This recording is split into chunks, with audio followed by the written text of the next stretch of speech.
Clownfish are among the most recognizable fish in the ocean, thanks to their striking orange and white coloration and their symbiotic relationship with sea anemones. Found in the warmer waters of the Indian and Pacific Oceans, these small but vibrant fish belong to the family Pomacentridae and are classified in the genus Amphiprion. Despite their modest size, most species only grow to about 4 to 5 inches. Clownfish have captured the fascination of marine biologists and aquarium enthusiasts alike, not to mention becoming global icons thanks to popular media. Habitat and distribution. Clownfish primarily inhabit shallow waters, typically no deeper than 50 meters. These tropical and subtropical regions are home to their unique partners, sea anemones. Clownfish are most commonly found in coral reefs around areas like the Great Barrier Reef, Southeast Asia, and the Red Sea. They are dependent on sea anemones for protection, as these creatures provide shelter with their stinging tentacles. The relationship between clownfish and sea anemones is one of the most famous examples of mutualism in the animal kingdom. The clownfish receive protection from predators, while the anemone benefits from the clownfish's cleaning services and increased water circulation from their movement. Additionally, clownfish will feed on the leftover prey from the anemone, while the fish itself secretes mucus that protects it from being stung by the anemone's tentacles. Symbiosis with anemones. Clownfish and sea anemones have evolved an extraordinary partnership where both parties gain significant advantages.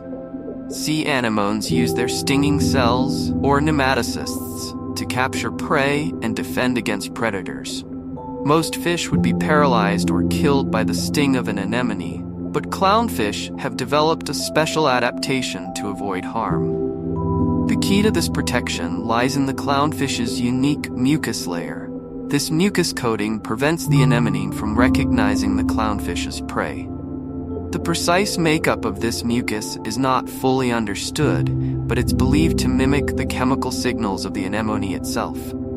Scientists suggest that this protective layer may either be inherited genetically or acquired through acclimatization to the anemone. Interestingly, clownfish will perform a sort of dance when first encountering a sea anemone. This behavior involves the clownfish gently touching the anemone's tentacles with different parts of its body, seemingly allowing it to build immunity or tolerance to the stings. This acclimation process can take several hours to several days, after which the clownfish is free to move within the anemone's stinging tentacles without risk of harm. Species of clownfish. There are about 30 recognized species of clownfish, with the most well-known being Amphiprion ocellaris, commonly referred to as the false percula or ocellaris clownfish. Other notable species include the Amphiprion percula or true percula clownfish, Amphiprion clarkii, and Amphiprion frenatus, the tomato clownfish. While their size and coloration may vary slightly, most species share the characteristic bold bands of orange, white, and black. Each species has adapted to prefer different species of sea anemones, although only 10 of the approximately 1,000 species of sea anemones serve as hosts to clownfish. Some clownfish are very particular about their choice of host anemone, while others are more opportunistic, residing in whichever anemone is available. Diet and feeding behavior. Clownfish are omnivores, meaning they consume both animal and plant matter. In the wild, they have a varied diet that includes plankton, algae, small crustaceans, and undigested food from their host anemone's prey. They are also known to eat parasites and dead tissue from the anemone, contributing to its overall health. In an aquarium setting, clownfish will readily accept a variety of foods, including flakes, pellets, and frozen items, such as brine shrimp or mysis shrimp. A varied diet is essential for keeping them healthy and maintaining their bright coloration. Clownfish have a very territorial nature, especially when it comes to protecting their host anemone. They'll aggressively defend their home from intruders, including other clownfish and even other species of fish. This aggressive behavior, however, doesn't extend to their food sources. They are relatively slow eaters and don't typically chase after fast-moving prey. Social structure and reproduction. Clownfish exhibit a fascinating social structure known as a hierarchical dominance system, with a single dominant female at the top.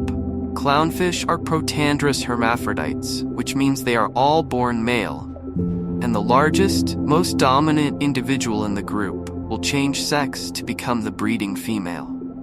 The second largest male will become her mate, while the remaining males stay smaller and non-breeding. In a typical clownfish group, which can consist of up to 6 individuals, only the dominant female and male will breed. If the female dies, the dominant male will change sex to take her place, and the next largest male will ascend to the mating role. This strict pecking order keeps the group stable and ensures that only the strongest individuals reproduce. Clownfish engage in a variety of courtship behaviors when they are ready to spawn, including chasing, nipping, and extended periods of swimming together. Once the female lays her eggs, typically in a nest near the base of the anemone, the male takes over responsibility for guarding and aerating them. Clownfish eggs are adhesive and will stick to rocks or other solid surfaces in close proximity to the anemone. Depending on the species, a clutch can consist of anywhere from a few hundred to several thousand eggs. The male will fan the eggs with his fins to provide them with oxygen and keep them free of debris. After about 6 to 10 days, the eggs hatch and the tiny larvae drift off into the open ocean, where they enter the planktonic stage. During this stage, they are highly vulnerable to predators, but after several weeks, they settle on the ocean floor and begin searching for a suitable anemone to call home. Only a small percentage of the larvae survive to adulthood, but those that do often live for up to 10 years in the wild and even longer in captivity. Conservation and threats. While clownfish are not currently listed as endangered, their populations are subject to several threats. One of the primary concerns is habitat destruction, particularly the degradation of coral reefs due to climate change, pollution, and destructive fishing practices. Since clownfish rely heavily on anemones for survival, any threat to the coral reefs that house these anemones directly affects clownfish populations. The aquarium trade is another issue. Clownfish are popular pets, and while many sold in stores are now bred in captivity, wild populations have been negatively impacted by overcollection in the past. Breeding programs and aquaculture advancements have significantly reduced the need for wild-caught clownfish, but the demand for other marine species often results in destructive fishing techniques that harm entire ecosystems.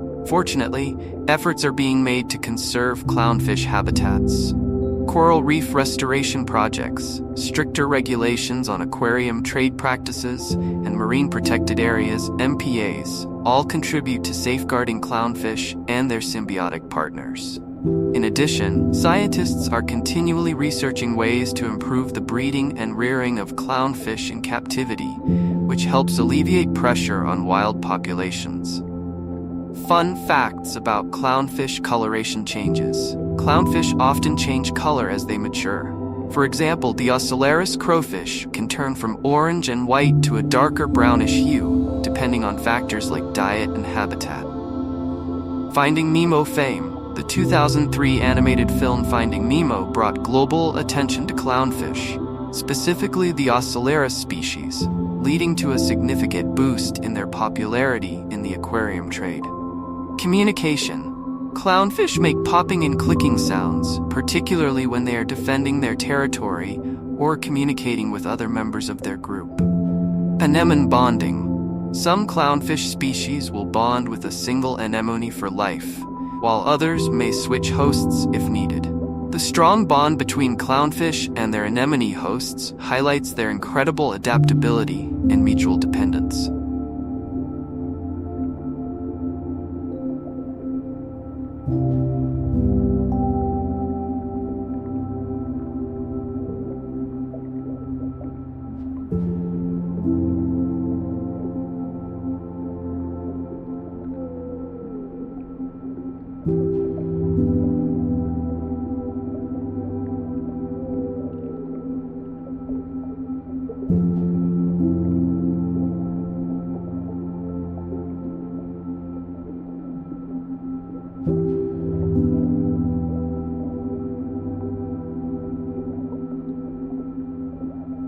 you.